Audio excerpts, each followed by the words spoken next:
4 situations where you should stay silent. Number 1. When your judgment is clouded. The first case when you should not speak up is when you are having trouble thinking clearly. This can be for many reasons. Maybe you are tired or under the influence or full of anger or anxiety. In these situations, it's better to wait a little before you speak your mind. If you don't, it is possible that you will say something you will regret afterward. If you give your ideas time to mature and still think the same way, you can talk about it later, but not when you are compromised emotionally or in other ways.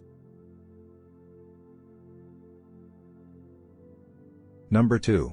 When your words will be hurtful. The second situation in which you should not speak up is when your words are more likely to be hurtful beyond being useful. Sure, there are situations when others need to hear the truth, harsh as it may be, but these situations are rarer than we think.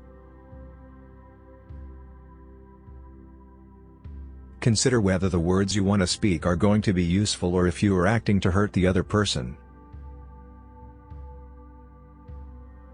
When we choose to be hurtful, we often are angry or tired or upset, so sometimes it's also useful to refer to the first point of this article and stay mum.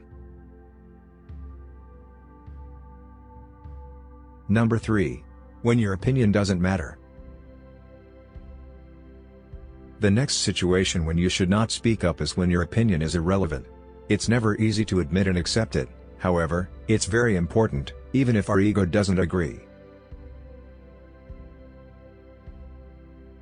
When you don't know enough about a situation or other people are experts, or when your opinion has no impact on others, it's often better to stay silent, just because it's the wisest thing to do.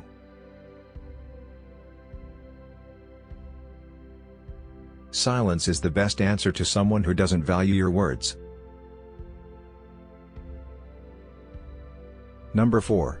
When you don't have anything to say. Just because you feel you ought to add something doesn't mean you should. Instead, you might support what someone else has said. It can feel awkward saying that you don't have something to add, but it is usually better than speaking for the sake of speaking. Allow yourself to admit when there is nothing to add. Be careful with your words. Once they are said, they can be only forgiven, not forgotten.